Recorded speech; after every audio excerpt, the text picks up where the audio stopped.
What if the history you were taught is incomplete? What if humanity did not begin as primitive cave dwellers, slowly learning how to survive, but instead began much higher than we are told? What if modern civilization is not the first version of humanity, but the latest one? Across the world, there are structures that should not exist according to official history. Massive stone blocks weighing dozens of tons, perfect right angles, cuts so precise that even modern machines would struggle to replicate them today. These structures are not rough. They are not experimental. They are exact. Official history tells us that ancient people were simple. They had no advanced tools, no complex knowledge, no understanding of engineering or mathematics. But the evidence left behind tells a very different story. We find monumental constructions built before agriculture, before written language, before what we call civilization. Yet these structures show advanced planning, astronomical alignment, structural balance, and a level of precision that leaves no room for error. This leads to an uncomfortable question. If these people were truly primitive, who built these structures? And more importantly, how were they built? Some stone blocks appear as if they were cut by machines. Their surfaces are smooth. Their edges are perfect. They interlock with mathematical accuracy. There are no signs of trial and error, no visible mistakes, only flawless execution. This suggests something history does not like to admit, that humanity may have reached an advanced level of knowledge and technology, long before our recorded timeline begins, that there may have been a civilization capable of incredible engineering, but using methods we no longer understand. So what happened to them? Why is their knowledge gone? Why do we find only stone? And no explanations. If these advanced civilizations truly existed, their disappearance was not natural, because knowledge does not simply vanish. Either a global catastrophe erased them, or their history was deliberately buried. And this is where the story becomes dangerous, because if advanced civilizations existed before us, something must have ended them, and that something may not have been an accident. This is only the beginning. If advanced civilizations once existed, what could possibly erase them from the planet? The answer appears again and again, in cultures that never met each other. A great flood, from ancient Mesopotamia to the Americas, from Asia to Africa, from the oldest myths to sacred texts, the same story is repeated. The world was destroyed by water. Civilizations were wiped out. Only a few survived. Official history calls these stories myths, legends, symbolic tales. But myths do not repeat themselves with such precision. Different cultures describe rising oceans, sudden destruction, cities swallowed by water, a reset of the world. And the most disturbing detail is this: these stories appear at the exact moment. Advanced ancient civilizations disappear. Under the oceans, we find something strange. Stone structures, walls, roads, shapes that do not belong to nature. Cities where cities should not exist. This suggests that sea levels were once much lower, and that entire civilizations lived where oceans are today. Then something happened. Not a slow change, not a gradual decline, but a sudden, global catastrophe. Ice melted, waters rose, land vanished, and with it, history was erased. If this flood was real, it was not just a natural disaster. It was a reset. Advanced knowledge would have been lost, technology destroyed, survivors forced back into primitive conditions. Those who lived through it would not rebuild instantly. They would struggle. They would forget.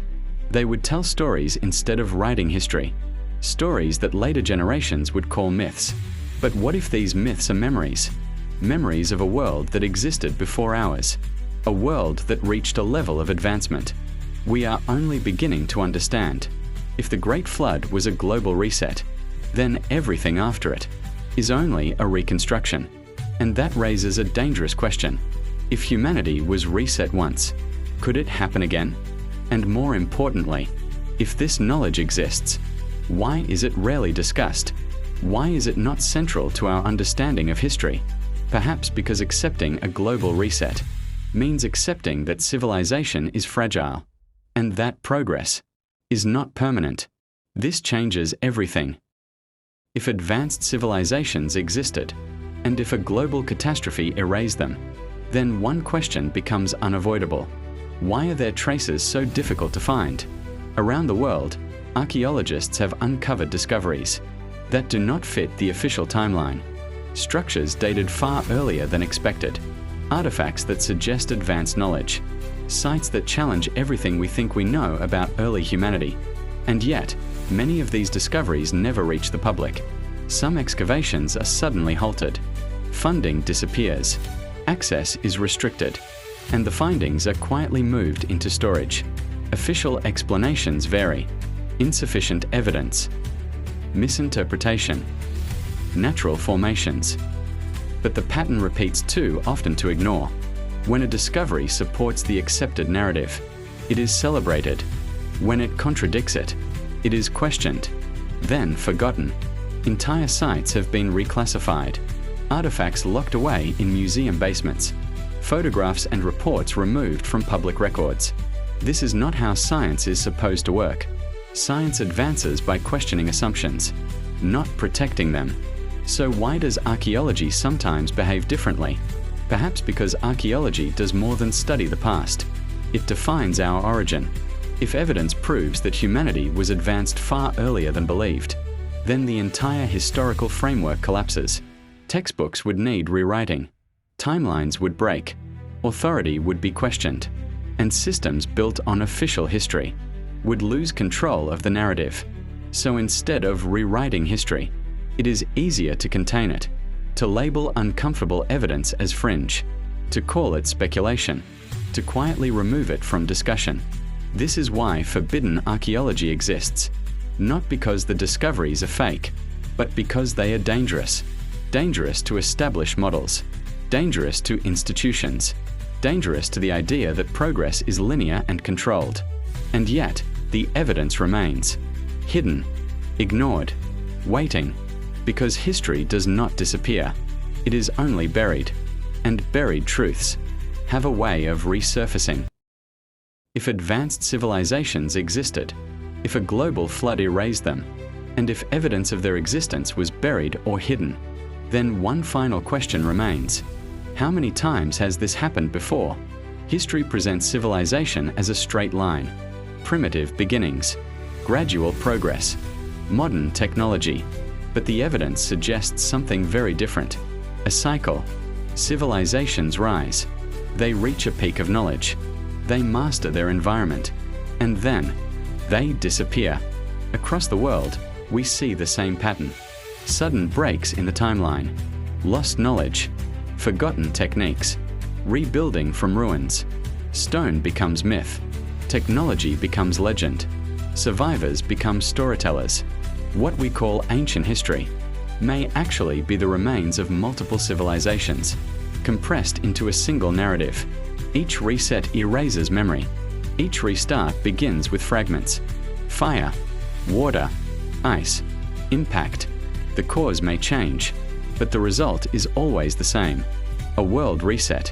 If this is true, then humanity is not progressing for the first time. We are recovering, rediscovering knowledge that once existed, reaching levels that may have been reached before. And that raises an uncomfortable thought. What if modern civilization is not unique? What if it is simply approaching another peak, in a long cycle of rise and collapse? Perhaps this is why certain knowledge is controlled, why timelines are protected, why questions are discouraged. Because once you accept the idea of repeated resets, you realize something unsettling. Progress is not guaranteed. Technology does not make us permanent. Civilization is fragile. And if it has happened before, it can happen again. The question is not whether humanity was reset in the past. The real question is, are we heading toward the next one?